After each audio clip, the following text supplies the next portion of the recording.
नमस्कार मित्रांनो, आज आपण इफ एल्स कंडिशनल स्टेटमेंट किंवा त्याला डिसिजन कंट्रोल स्टेटमेंट्स असं म्हणतात ते आज आपण बघायचे.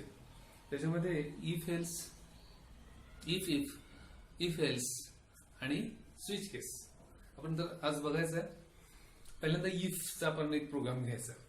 आता एक प्रोग्राम आपण असा म्हणूया की given number is even or odd. एक नंबर जर इव्हन आहे की ऑड आहे असं सांगायचं. ह्या प्रोग्राममध्ये काय होतं की जर त्या नंबरला 2 न पूर्ण भाग गेला तर हा इव्हन नंबर, आणि जर 2 न पूर्ण भाग गेला नाही म्हणजे बाकी उरत असेल तर आपण त्याला म्हणतो ऑड नंबर. बरोबर. आता ह्या प्रोग्राममध्ये काय होतं की ह्या प्रोग्राममध्ये आपल्याला जर आलं, जर तर म्हणजे जर 2 न पूर्ण भाग गेला रिमाइंडर म्हणजे बाकी शून्य उरली तर तो इव्हन नंबर, आणि जर बाकी शून्य नसेल तर तो ऑड नंबर. बरोबर. म्हणजे 2 भागल्यानंतर इव्हन ऑड आपण इफ एल्स असं वापरता येतं किंवा इफ वापरता येतं. तर पहिल्यांदा आपण इफ न बघूया. म्हणजे ज्या प्रोग्रामिंगमध्ये लँग्वेजमध्ये अशी सिच्युएशन येते की हे असेल तर हे करायचं, हे असेल तर हे करायचं, सिच्युएशन येते त्यावेळी आपण इफ एल्स वापरायचं, इफ वापरायचं. त्याला आपण काही वेळा आपण डिसिजन कंट्रोल स्टेटमेंट्स म्हणतो किंवा कंट्रोल स्टेटमेंट्स म्हणतो. ठीक आहे. तर तो आपण एक प्रोग्राम बघूया. आपल्याला नेहमीसारखं हॅश इन्क्लूड std .h आपण वापरायचं. त्यांना आपण वापरणार आहे मेन. आता मेन पासून आपला प्रोग्राम सुरू होतो. Main is our starting point of our program. बरोबर. तर आता आपण इथं काय म्हणायचं आहे की एक नंबर घ्यायचा आहे, तो नंबर इव्हन आहे की ऑड असं आपल्याला म्हणायचं. ओके. म्हणजे एखादा नंबर ऍक्सेप्ट करायचा, म्हणजे इथं आपल्याला सांगायला पाहिजे की हा नंबर घे, ऍक्सेप्ट कर असा एक मेसेज द्यायचा. म्हणून आम्ही काय करतो, एक प्रिंटफ स्टेटमेंट देतो की एंटर अ नंबर. त्याच्यापूर्वी तो नंबर आपण जो घेतलेला नंबर आहे तो आपल्याला कशात तरी स्टोअर करायला पाहिजे, कुठल्या तरी व्हेरिएबल मध्ये स्टोअर करायला पाहिजे. म्हणल्यानंतर आपण व्हेरिएबल डिक्लेअर करू. इथे व्हेरिएबल डिक्लेअर करतो इंट एक्स. आता इंट एक्स म्हणजे काय, एक्स हे एक व्हेरिएबल आहे, ते कुठल्या टाईपचं आहे तर इंटिजर टाईपचं आहे. म्हणजे त्यासाठी 2 बाईट्स रॅम मध्ये काय होईल, 2 बाईट्स रिझर्व्ह होतील आणि त्याला नाव काय दिलं जाईल, एक्स नाव दिलं जाईल. बरोबर. आता आपण मेसेज देऊया प्रिंटफ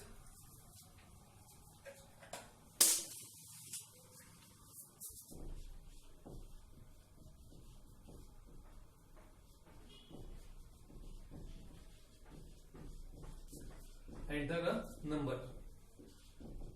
ठीक आहे. आता हे बघा इथं काय दिलंय, printf goal bracket double quotation backslash enter a number. ठीक आहे. आपण स्कॅनर न तो स्कॅन करूया, म्हणजे कीबोर्ड वरून घेऊया. स्कॅनर पर्सन बी मीन्स एक इंटिजर घे आणि एक्स मध्ये स्टोअर कर. ठीक आहे. Means accept integer, accept a number, आणि जो काही नंबर टाईप करू आपण त्यातला इंटिजर भाग घे आणि तो एक्स हा ऍड्रेस म्हणजे रॅम मध्ये ज्या ठिकाणी एक्स आपण व्हेरिएबल करून ठेवलाय, इथं रॅम 0 पासून सुरू आहे आणि असं असं करत हा काहीतरी 70 ला आलाय, तर एक्सचा ऍड्रेस आहे 70, तर इथं आपण सांगतो की इंटिजर घे आणि 70 मध्ये स्टोअर कर. ओके. आता मला असं चेक करायचं आहे की हे एक्सला मी जर 2 भागलं, म्हणजे इथं आपण असं म्हणू की ह्या एक्सला 2 भागलं तर जो काही भागाकार येईल इथं काहीतरी, तर इथं जर रिमाइंडर 0 आला असेल तर आम्ही काय म्हणणार की हा नंबर आहे तो इव्हन आहे. ठीक आहे. मग आम्ही असं लिहितोय इफ एक्स पर्सेंट. आता हे चिन्ह हे रिमाइंडर कॅल्क्युलेट मॉड्युलस म्हणजे रिमाइंडर कॅल्क्युलेट करायसाठी. तर इथं एक्स पर्सेंट 2 इक्वल्स टू 0.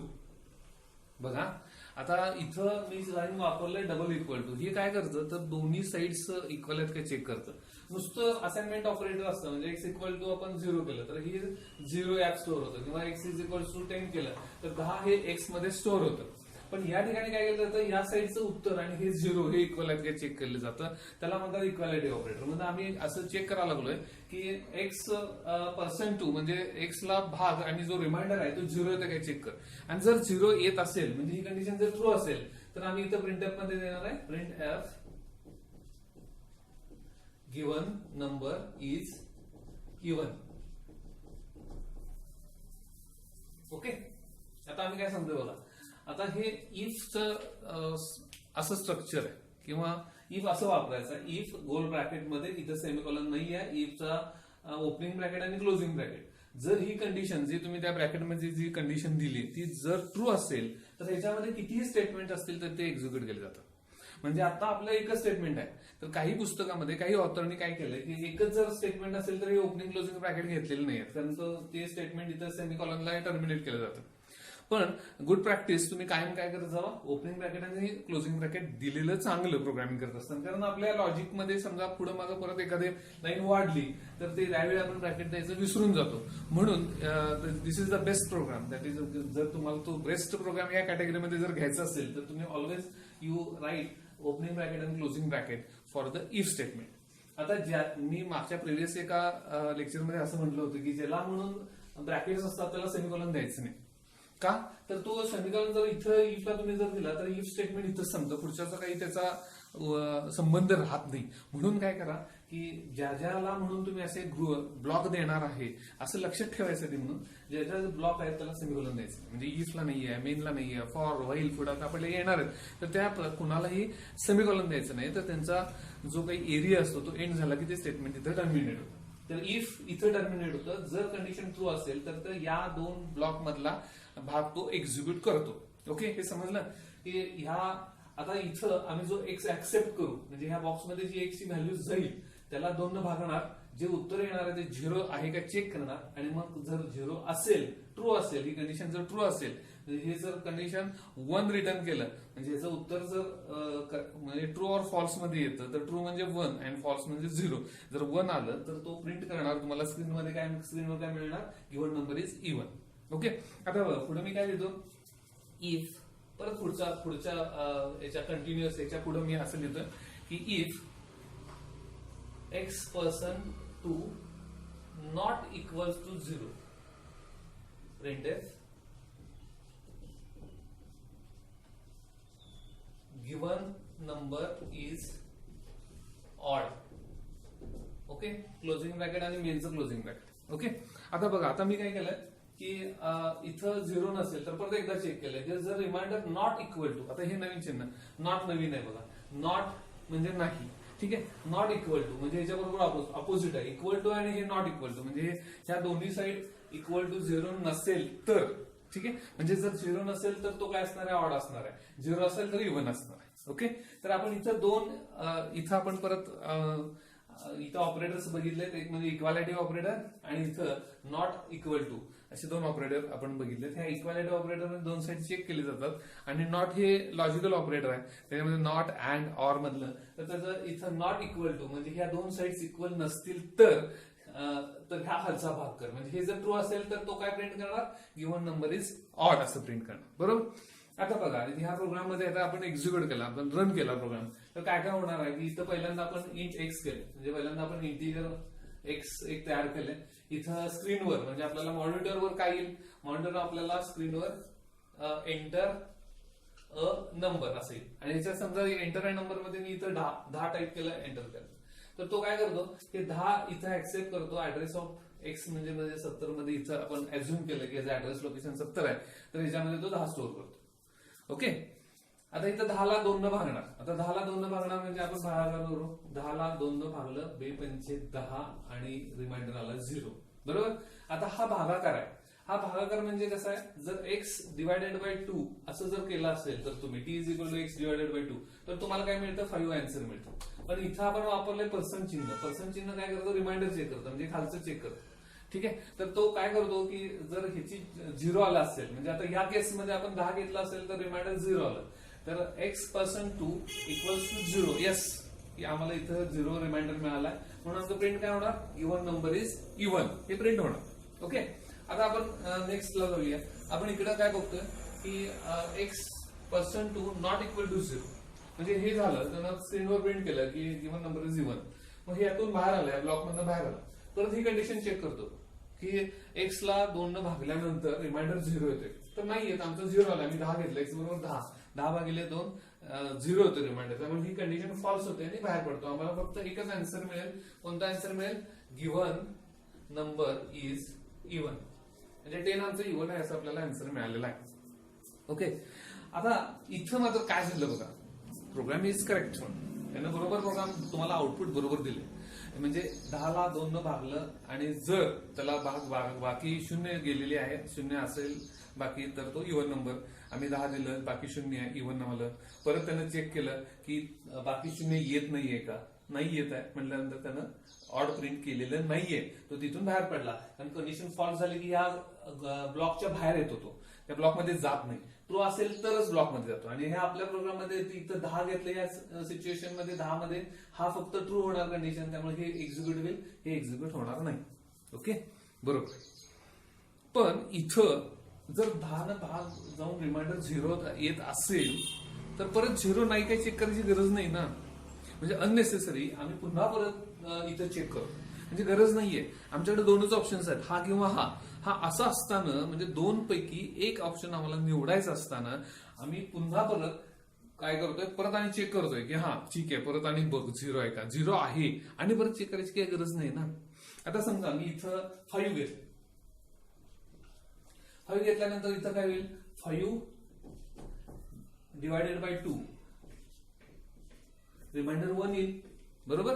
म्हणजे एक्स मध्ये आम्ही 5 स्टोअर केले, 5 डिवायडेड बाय 2, 2 दोन्ही 4, 4चा भाग गेला, 2चा भाग गेला, 4, बाकी 1 आले.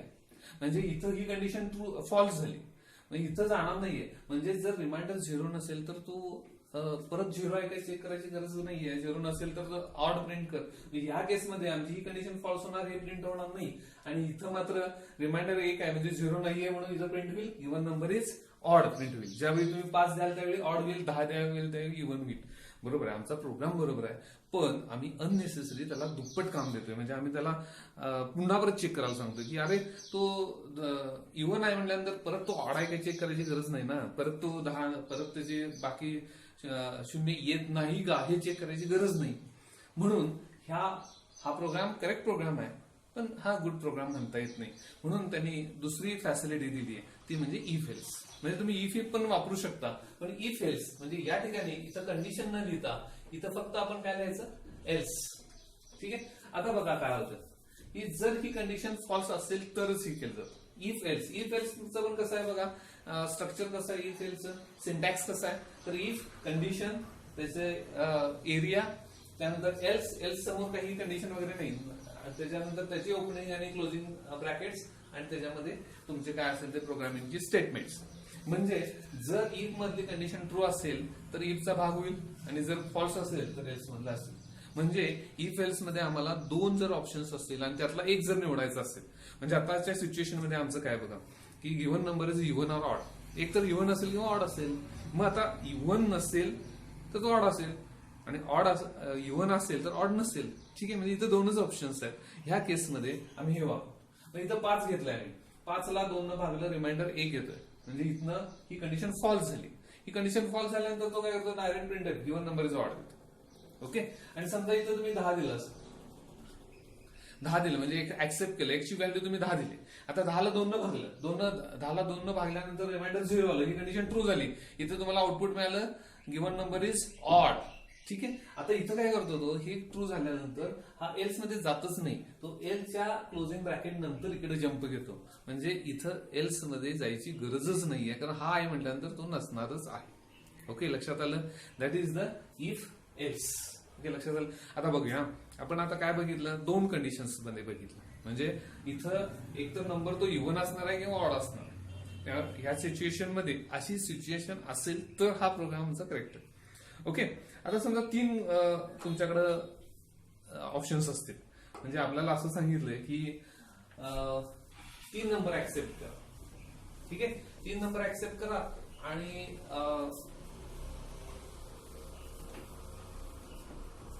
त्यातला ग्रेटेस्ट नंबर सांगा. ठीक आहे. म्हणजे इथं आमचे ऑप्शन्स आले 3 आले. आता 2 असेल तर इफ एल्स, आणि 3 असेल तर बघूया आपण एक प्रोग्राम करूया की accept 3 numbers and display greatest number. Okay, बघूया. मग आता मेन लिहिलेलंच आहे आपण, मेन. त्यानंतर आम्हाला 3 व्हेरिएबल पाहिजेत. आम्ही 3 व्हेरिएबल घेतले, एक्स वाय झेड. तिन्ही पण इंटिजर घेतलेत, म्हणजे 2 बाईट्स आहेत. बरोबर. त्यांच्यासाठी जागा 2 बाईट्स रॅम मध्ये रिझर्व्ह झालेला आहे.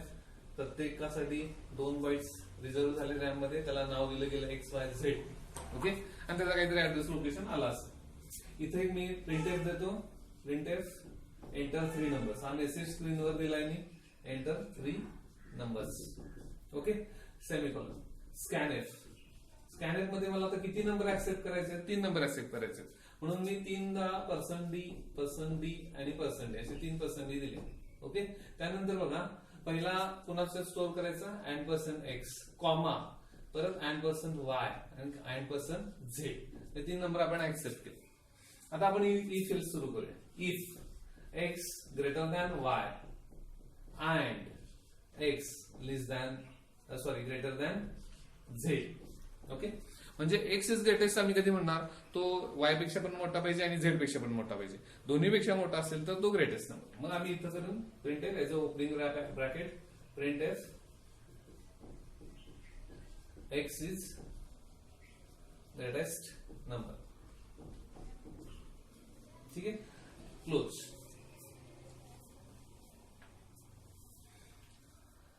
ठीक आहे. त्यानंतर आम्ही पुन्हा परत एल्स. बघा आता इथं आता गंमत आहे. आता आम्ही काय करणार आहे बघा. आम्ही 3 आमच्याकडे ऑप्शन्स आहेत. एक्स, वाय आणि झेड 3 ऑप्शन्स आहेत. तर आम्ही काय करणार आहे तर एक्स इफ मध्ये आम्ही एक्स बाजूला काढतो. म्हणजे आमचं इफ एल्सचा ऍडव्हान्टेज काय तर आम्ही 2 ऑप्शन्स मध्ये एक निवडतो. पण डिसएडव्हान्टेज असं आहे की 2 पेक्षा जास्त ऑप्शन असले तर आम्हाला हे चालत नाही. म्हणजे आमच्याकडे हा डिसएडव्हान्टेज की हा फक्त 2 मधनं एक चूज करतो. पण 3 असलं तर आम्हाला इथं नेस्टेड इफ एल्स वापरावं लागतं. म्हणजे एका इफ एल्स मध्ये पुन्हा परत आपल्याला इफ करावं लागतं. ते बघूया आपण. तर आम्ही काय करणार आहे पहिल्या इफ मध्ये एक्स बाजूला काढला म्हणजे हे दोन्हीपेक्षा मोठा असेल तर एक्स ग्रेटेस्ट असेल. नाहीतर वाय अँड झेड. ठीक आहे. म्हणजे एक्स ग्रेटर नसेल तर वाय अँड झेड पैकी कोणतरी असेल. बरोबर. मग पुन्हा परत आम्ही आता इथं 2 उरले बघा. एल्स मध्ये काय आलं? पूर्ण एल्स मध्ये हे 2 आले वाय आणि झेड. आम्ही काय करणार आहे परत ह्याच्यामध्ये इफ करणार आहे. म्हणजे एल्सच्या अंडर म्हणजे मी इथं एल्स लिहितो हे एल्स. ठीक आहे. एल्सचा ओपनिंग ब्रॅकेट. ठीक आहे. त्यानंतर परत इफ. ठीक आहे. Else opening bracket if. आता आम्हाला बघा आम्ही पहिल्यांदा 3 ऑप्शन्स होते. आम्ही काय केलं की त्याच्यामध्ये 2 बाजूला काढले. म्हणजे एल्स मध्ये आम्ही 2 घेतले. आता काय करतोय आम्ही त्याच्यामध्ये परत इफ एल्स करतोय. त्यालाच आपण नेस्टेड इफ एल्स म्हणणार आहे. तर त्याच्यामध्ये इफ एल्स करायसाठी एल्सचा ओपनिंग ब्रॅकेट परत इफ. इफ मध्ये परत आम्ही आता अशी कंडिशन लिहिणार आहे की y greater than x. X पेक्षा मोठा आहे का? आता बघा इथं मी एक लॉजिकल ऑपरेटर वापरलं अँड. तसंच इथं वापरणार आहे and y is greater than z. बरोबर. म्हणजे if y is greater than x and y is greater than z. म्हणजे तो दोन्हीपेक्षा मोठा एक्स पेक्षा पण मोठा असेल आणि झेड पेक्षा पण मोठा असेल. तर मी इथं देतो printf y is greatest. Complete. बरोबर. आता ह्या एल्स अंडर आहे आपण परत एल्स. बघा परत आता ह्या दोन्हीमध्ये आम्ही परत ही इफ आणि इथं एल्स केलं. मग ह्यामध्ये आम्ही एल्स मध्ये काय करणार printf Z is greatest. Okay. आणि हा एल्स कम्प्लीट होईल आणि हा एक राहिलेला एल्स कम्प्लीट होईल आणि मेनचा एक कम्प्लीट. बघा आता आपण गंमत कशी केली. तर ह्या एल्स अंडर पुन्हा परत इफ एल्स घेतले. म्हणजे आमचे इथं काय होते 3 ऑप्शन्स होते. 3 मध्ये पहिल्यांदा एक्स मध्ये आम्ही एक बाजूला काढलं. त्यानंतर उरलेले पुन्हा परत इफ एल्स केले आणि त्याच्यामध्ये एक्स आणि वाय बाजूला काढले. झेड आणि वाय बाजूला काढले. बरोबर. आता कसं झालंय बघा प्रोग्राम कसा झालाय. आम्ही इथे हे लॉजिकल हे अँड म्हणजे लॉजिकल अँड. ठीक आहे. त्यानंतर हे पाईप म्हणजे लॉजिकल ऑर असतं आणि हे नॉट. ठीक आहे. हे लॉजिकल ऑपरेटर असतात अँड ऑर आणि नॉट. आता इथं अँड मध्ये काही दोन्ही कंडिशन ट्रू पाहिजे. या दोन्ही कंडिशन ट्रू असतील तरच हे होईल. तर इथं आम्ही काय म्हटलंय की एक्स मध्ये समजा आता हे आम्ही एक्स वाय झेड 3 व्हेरिएबल्स तयार केले आणि याच्यामध्ये 10, 9, 7 टाकले. बरोबर. तर आता काय झालं बघा की x is greater than Y. हा 10, 9 पेक्षा मोठा आहे. ठीक आहे. हे ट्रू झालं. म्हणजे आणि ही condition x is greater than z. Yes 10 हे 7 पेक्षा मोठा आहे. म्हणजे हे ट्रू झालं. आम्हाला मेसेज मिळेल एक्स इज ग्रेटर किंवा ग्रेटेस्ट नंबर. ठीक आहे. आणि ह्या एल्स मध्ये जाणारच नाही प्रोग्राम मध्ये बाहेर पडेल. म्हणजे आम्हाला मेसेज काय मिळेल एक्स इज ग्रेटेस्ट. म्हणजे आमचं काम झालं. आमचा क्वेश्चनचं आन्सर सॉल्व्ह मिळाला आम्हाला की 3 पैकी ग्रेटेस्ट नंबर कोणता. तर इथं आम्ही 2 घेतल्यामुळे आणि एल्स मध्ये जातच नाही पुढे, त्यामुळे फास्टेस्ट प्रोग्राम होणार तुम्हाला. पुढे जाऊया आपण. समजा मी इथे 19 टाकलं, ठीक आहे. तर आता काय होईल, x is greater than y, no, कारण 10 आणि 19 आहे. फॉल्स झाली, पुढची कंडिशन चेक केली नाही तरी चालते, आणि एक फॉल्स झालं तरी अँड असल्यामुळे बाहेर पडते. त्यातून बाहेर पडलं, एल्स मध्ये गेलं. एल्स मध्ये परत चेक केलं, Y is greater than x, हा 19 आहे, आम्ही 19 घेतलाय वायला आणि 10 पेक्षा मोठा आहे, ठीक आहे. म्हणजे आपण दुसरा आता आउटपुट बघालोय. पहिल्यामध्ये आपण एक्स 10 घेतलं होतं, मोठी घेतली होती व्हॅल्यू 9 आणि 7 घेतलं होतं. आता आपण परत प्रोग्राम रन केला, असं गृहीत धरून आलोय, आणि त्याच्यामध्ये 10, 19 आणि 7 असं टाकलेत व्हॅल्यू. म्हणजे एक्स मध्ये 10 टाकले, वाय मध्ये 19 टाकले आणि झेड मध्ये 7 टाकले. आता ह्या केसमध्ये काय होणार आहे, पहिली इफ एल्स कंडिशन, आपली इफ कंडिशन आहे फॉल्स आहे, त्यामुळे तो इथून बाहेर पडेल, एल्स मध्ये जाईल. एल्स मध्ये काय होईल, Y is greater than x, Y आमचा 19 आहे, एक्स पेक्षा मोठा आहे, येस, ओके. अँड इथं मध्ये काय दिलंय आपण, अँड म्हणजे हे लॉजिकल आमचे आहे, लॉजिकल ऑपरेटर आहे. अँड म्हणजे दोन्ही कंडिशन ट्रू पाहिजेत. याच्यामध्ये आम्ही म्हणतो Y is greater than Z, म्हणजे 19 पेक्षा मोठा एस, म्हणजे ह्या दोन्ही कंडिशन ट्रू झाल्या, तर आम्हाला काय मिळेल, वाय इज ग्रेटेस्ट मिळेल. एल्स मध्ये जाणारच नाही, बाहेर पडेल. बरोबर. म्हणजे इथं पहिल्या रन मध्ये आपण पहिल्यांदा रन केला त्यावेळी एक्स ग्रेटेस्ट होता, त्यावेळी फक्त हे केलं आणि तिथून बाहेर पडला. दुसऱ्यांदा रन केलं त्यावेळी आम्ही काय दिले, 10, 19, 7 दिले. त्यावेळी ऑटोमॅटिकली तो काय झाला, पहिलं इफ फॉल्स झालं, कंडिशन फॉल्स झाल्यामुळे तो एल्स मध्ये गेला. दुसरं इफ मात्र ट्रू झालं, हे त्यानं प्रिंट केलं आणि तिथून बाहेर पडलं. ओके, लक्षात आलं. आता अनेकदा आपण प्रोग्राम रन केला, तर तिसरी केस घेऊया. जर झेड ग्रेटेस्ट असेल तर, म्हणजे आम्ही इथं असं दिलं 5, 3 आणि इथं काहीतरी 27 दिलं, ठीक आहे. असे आम्ही 3 व्हॅल्यूज दिले. तिसऱ्यांदा रन केला आता आपण प्रोग्राम, तर त्यावेळी काय होईल, हा इथं येईल, ही कंडिशन फॉल्स येईल. 5 is greater than 3 he true आहे, पण 5 इज नॉट ग्रेटर दॅन 27, त्यामुळे इथं फॉल्स येईल, एल्स मध्ये जाईल. एल्स मध्ये काय येईल, y is greater than x, no, ही फॉल्स झाली. आणि दुसरी पण फॉल्स आहे, y is not greater than 27, तर ही फॉल्स झाली, त्यामुळे ही एल्स मध्ये येईल. आता दोन्ही फॉल्स झाल्यामुळं तिसरं चेक करायची गरजच नाही ना, दोन्ही एकमेक लहान आहेत, म्हणजे झेडच ग्रेटेस्ट होणार, म्हणून इथं कंडिशन लिहायची गरज नाही. आम्ही इथे काय उत्तर आम्हाला काय मिळेल, झेड इज ग्रेटेस्ट. ओके, लक्षात आलं. तर इथं आपण असं बघितलं की एका इफ मध्ये जर 2 पेक्षा जास्त ऑप्शन्स असतील तर आम्ही काय करतो, इफ एल्स नेस्टेड करतो. मग ह्याच्यापेक्षा जास्त ऑप्शन्स असतील तर ह्या एल्स मध्ये पुन्हा परत इफ एल्स वाढत जाईल. अशा पद्धतीने एका एल्स मध्ये पुन्हा परत इफ, त्याच्या एल्स मध्ये पुन्हा परत इफ, असं वाढत जातं आणि त्याला आपण म्हणतो nested if else. Thank you very much.